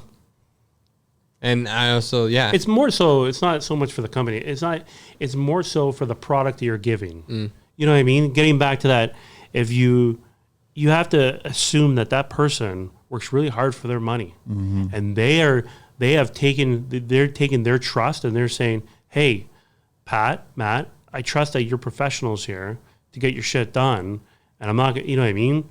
And I'm not going to hound you. It's like once they hound me, I'm like, fuck off, you know what I mean? Like, but like, as long as they leave me alone, I'll look at it as my money. I'll look at it as my house. You know what I mean? And I'll try not to. I hate cutting drywall, so I'll try not to ever cut drywall in their house. I'll try minimize the mess. We clean up when we leave. You know what I mean? Because you try to you try to respect the fact that they work hard. Yeah. You know. But clients for the majority think that you guys are overpaid. Yeah, there's a few. Yeah. They just think that the trades are charging too much, but they don't realize that they're charging all that experience ahead of that price tag, right? No, like he says also, like everything you do you should be able to post on Instagram or online. You should be able to post it online. Any work you do, you should be able to post it with pride. Basically, it should be done correctly to the point where you have nothing to hide from it. Yes. Yeah. Because you did it correctly. Like if you do, especially like if you do a bathroom, you should be able to put that in a textbook and say, of course, that's the way it should be. Yeah. From start to finish, this is all our pictures. This is the way it should be, and everybody should look at that and be like, yeah, that's pretty much the way it should be. Yeah. You know what I mean? Everything you do should be like, you should be able to post it in a textbook and say, this is wiring right here. You know what I mean? Another big one is like the code is the bare minimum. Yeah. You can go above and beyond that, and that's something that a lot of people don't do, I don't think. Are you getting inspectors telling you to start using cordless staples? Cordless staple? Yeah. Are they Staple mentioning it? Staple gun? I've never. I'm just wondering if an inspector has come along. If I got that conversation usually, like I remember a supplier talking to me about the cordless stapler, I just walked away from it. I'm like, I don't want to. In mid conversation, it's just like, dude, you have a cordless stapler already. Like, you already had one, and you just go buy another one. Is it just Milwaukee and DeWalt that came out with one? I don't know. So. That's all. I've only seen theirs. I think Tampax came out with one too. I think they have their own. I'm pretty sure. There's a few guys that have it. You know? I want to do a Photoshop post of that now. Yeah. Do you know how many guys are gonna DM me and be like, "You're an asshole. I have a sale." You know what I mean? Pat is simple, man. Ignore Yeah. it. I don't give a Oh, shit. fuck. I didn't get any hate from the influencer show because they know I don't give a shit about it. I don't Yeah. care. Simple as that. Bob, unfortunately, is still getting some hate, but he's handling it very well That's because too that's bad. who he is. It doesn't matter. There's always going to be people like that. I don't give a shit about that. Like that's also you guys too. You got your whole generation coming in where they're feeding that machine. They see it as almost like a 50-50. Like Yeah. 50% you're a social media person, Yep. and then you're 50% tradesperson, which technically should be you 100% tradesperson. Yeah. And by accident, I mean, someone's it's not just photographing like me. a lot of like Pat loves the Instagram too, posting the photos and stuff and showing the work. I mean, yeah, it's not just my generation and not me in general. Like I don't really do that. I have electrical story on my actual Instagram with all the work that we've done and I love it. Like it's awesome posting your work and what you're doing. Yeah, sharing it's what you cool. did, what you're Yeah. proud of. Yeah. Well, what was the difference between social media? You went home and told your loved ones. You told people that were in your circle of friends. You're having a pint or drink or whatever with somebody. You're like, oh, I wired this. I did this. You Yeah. know, here you go. Maybe Yeah. you pulled out a Polaroid and took a picture of it at that Yeah. time. Like I go and show my girlfriend sometimes and I'm like, she's like, what did you do today? I'm like, do you really want me to explain everything? Are you going to understand everything that I've done or not? But so another reason why showing I can't her post a photos show? is a good one too. Yeah. What else? That's it. I think that's it. We're going to wrap it up soon or what? You guys want to share anything else? What do you want to? I gave Matt. I told Matt. I'm like, before we came in here, I'm like, you get a pass on anything you say today. I'm like, so say whatever you want. Oh, what do you mean? Like he could say whatever the He fuck can say doesn't whatever give a the fuck he shit? What, wants, he can and say I'm- anything negative or anything You can positive? say anything. Yeah, I had to. Yeah, he's. We had a conversation before. There's no filter. You can say whatever you want. But I'm like, I go, when we're on the show, I'm like, if you, whatever you say about working, because he's working with basically the owner every day, right? And I'm like, that must get to you. And I'm like, at some point, like that Not must, if it's a good relationship. but at some point, there's got to be certain parts about that where you're not gonna like it. Working with anybody every day, there's gonna be certain parts where you don't like about it, right? Yeah. And I go, don't let that deter you from saying anything just because we're on this podcast. So I'm like, don't hold back. I'm like, Does he ever drive the van No. by purpose? Insurance. Oh, okay. Yeah. I got a ticket and then the insurance company, I have to wait like not much longer. It shouldn't be much longer, but I got a ticket and now the insurance company won't insure me for his company vehicle. yeah. Yeah. They were just like, we are not insuring him at all. So, But that ticket's almost coming up. So Should have fought the law. yeah, we did fight the law. yeah. Okay, I got it. So We won't get into it. Don't But worry once about once that's done, yes, I would 100% would like Because him. then you could be in the passenger side posting. Typing notes or whatever No. it is, making I phone like- calls. That's not why I want to stay on the job.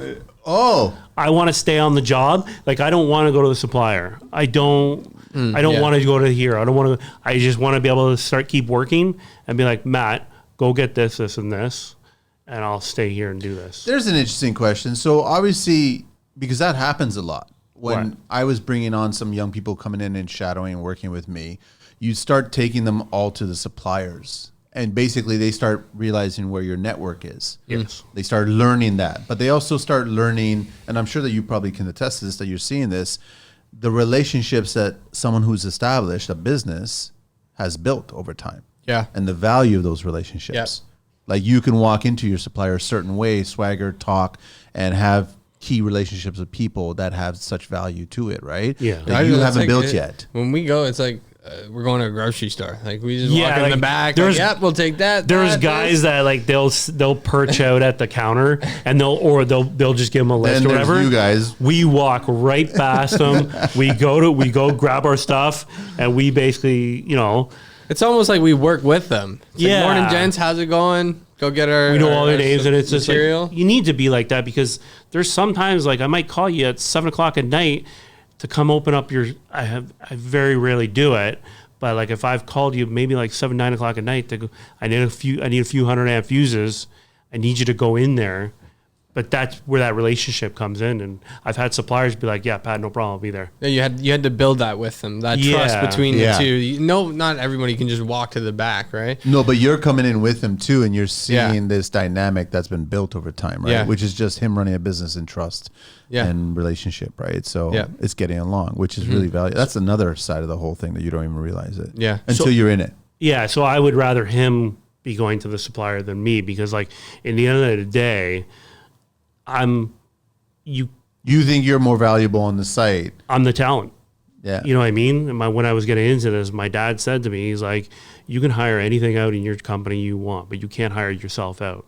You are the talent. You keep working, and and that's why I look at a lot of guys that get into, and I hope nobody gets offended by this, but like I look we're never airing this. Yeah. I hope a lot of guys, I see a lot of guys, they get into a trade just because they want to build a business. And I'm like, there's far more successful things you can do with building a fucking trade company. Mm-hmm. You know what I mean? Mm-hmm. There's so much more successful businesses you can do with doing that than doing this. So if you got into a trade, like if Matt's getting into this trade just because he wants to have a company where he's like 20 guys under him, like there's so much easier.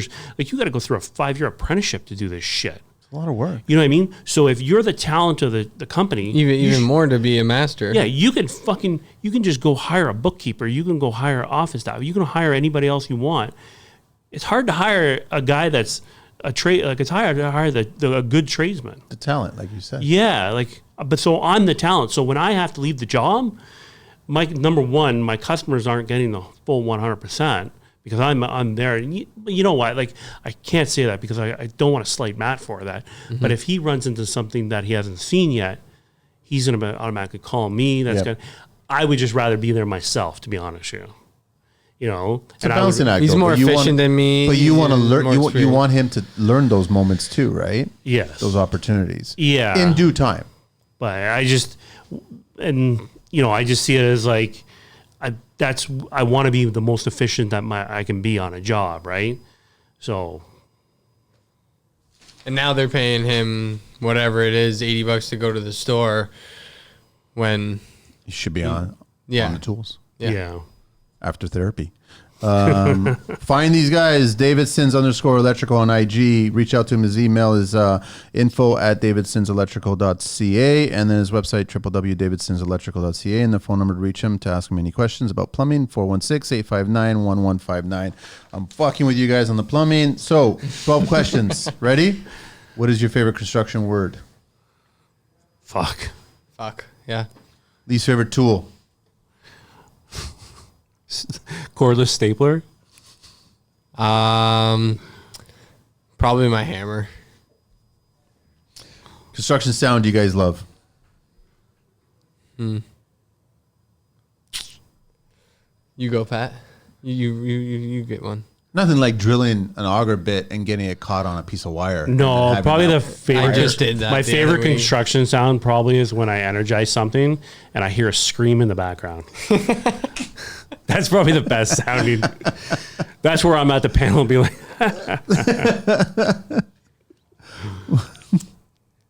I can't think of one. A construction sound you love? Coffee truck? I don't know. Yeah, that's great. Yeah, just listening to music while we're working away, I guess. Favorite beverage? Coffee. Probably water. No alcoholics lately. It's a shame. Curse word. Favorite curse word? Fuck. Favorite vehicle? Any mode of transportation? F-150. I don't have a favorite vehicle. Nothing? Something with 4 wheels that gets me to where I'm going. You're rare, man. What do you guys miss from your childhood? No responsibility. Sunday barbecues. I remember your parent, like during the summertime and you smelled the barbecue and you're out at the street and stuff like that.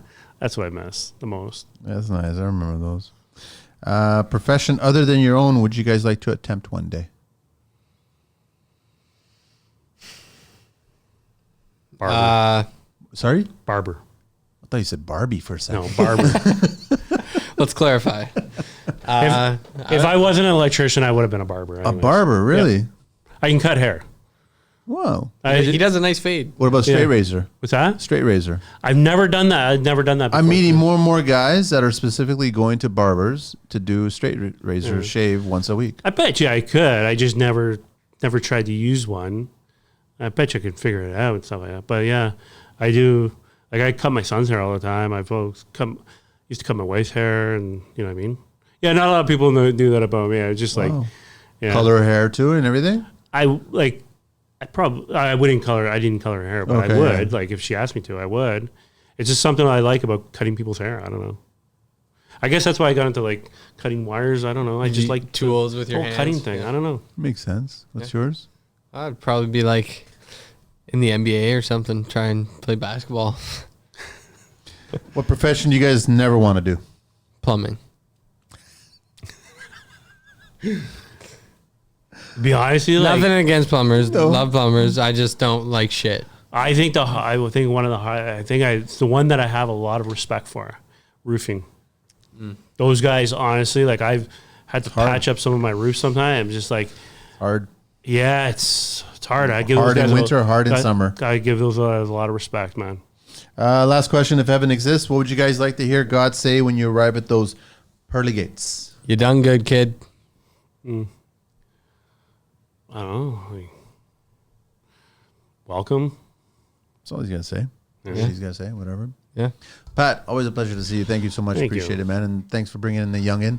He's got a good head on his shoulders, right? So Yeah. I appreciate coming back on here. Yeah, thank you. come back anytime, guys, whenever's what's going on. So Yeah. Thank you That's so it. much. we're done. Thanks, guys.